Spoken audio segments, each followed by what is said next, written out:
on day 162, I want to talk about peace amidst surrendering.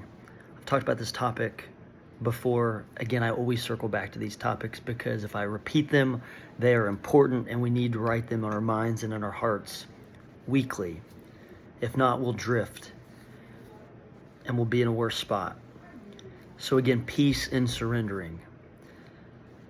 In addition to that, talking about strength and trusting in God, and of life-changing freedom.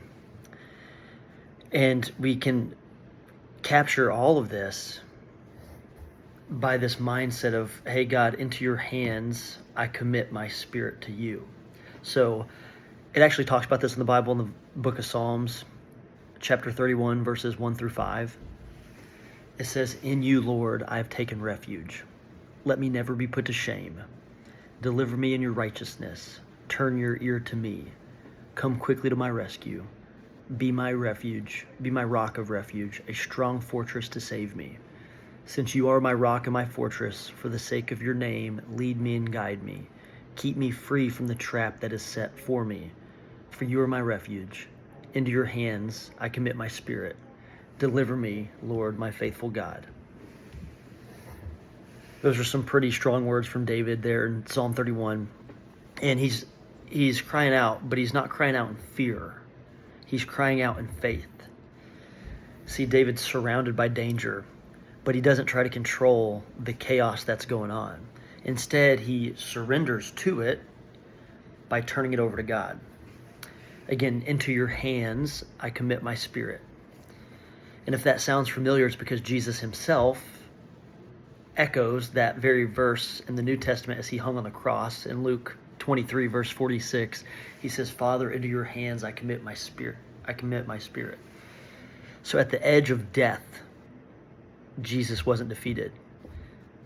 He was victorious because he trusted everything to the Father. And again, that kind of surrender is not in weakness. It's in power. And I just wonder, what if we lived lives that embodied truly this kind of surrendering? What would change if we stopped wrestling for control and started resting in God's arms? There was a quote a few weeks ago I talked about that's really stuck with me daily. It's God, maybe you're asking God, why haven't you changed the situation in my life? But maybe God's more interested in calming you amidst the situation. God, why aren't you changing this storm in my life? Why aren't you taking this storm away from me? But maybe he's just more interested in calming you amidst the storm to remind you that you have to lean on him. And when you can live life with that perspective, everything changes, I swear. So there's a prayer that actually echoes this surrender. It was written by a fellow named Charles. I'm going to mess up the last name. It sounds French, but Charles de Foucault. And it goes like this. I'm going to just read the first part of it. It says, Lord, I abandon myself into your hands. Do with me as you will. Whatever you do, I thank you. I'm ready for all. I accept all. Let your will be done in me and in all of your creatures. I wish no more than this. So let's let that sink in. That prayer isn't a prayer to avoid suffering. It's a prayer of courageous consent. It's a heart that's saying, hey, God, even when I don't understand what's going on, and even when it hurts, even when the road ahead's not clear, I trust in you.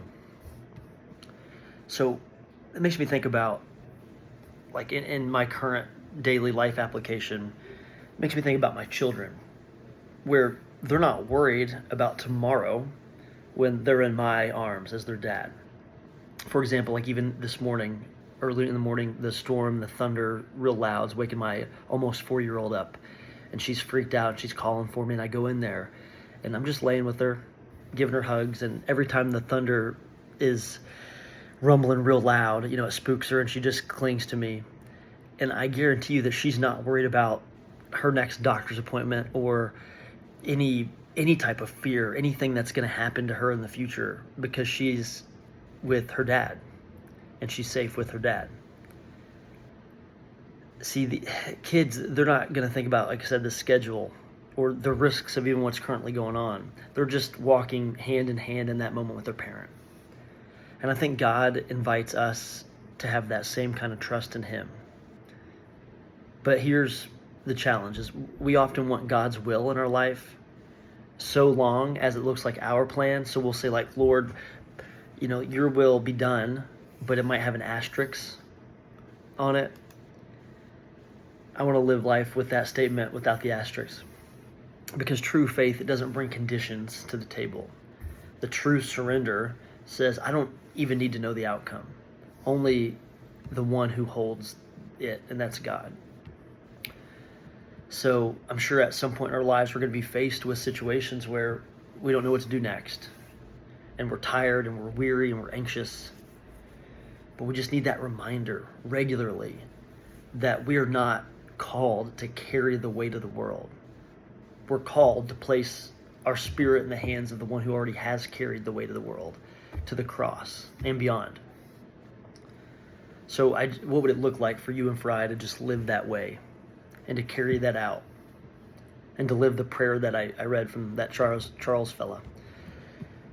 Again, Lord, I abandon myself into your hands. So here's the challenge, is like when fear arises in our life, we need to pray specifically, hey, into your hands, Lord. And then when plans fall apart, pray the next part is, I abandon myself into your hands. And when you don't understand what's going on in your current situation, pray, hey, Lord, let your will be done in me. I am ready for all and I accept all. Because the safest place that you're going to be in life is not within your own control. I can guarantee you that. The safest place you can be is walking step by step in faith with God. Day 162.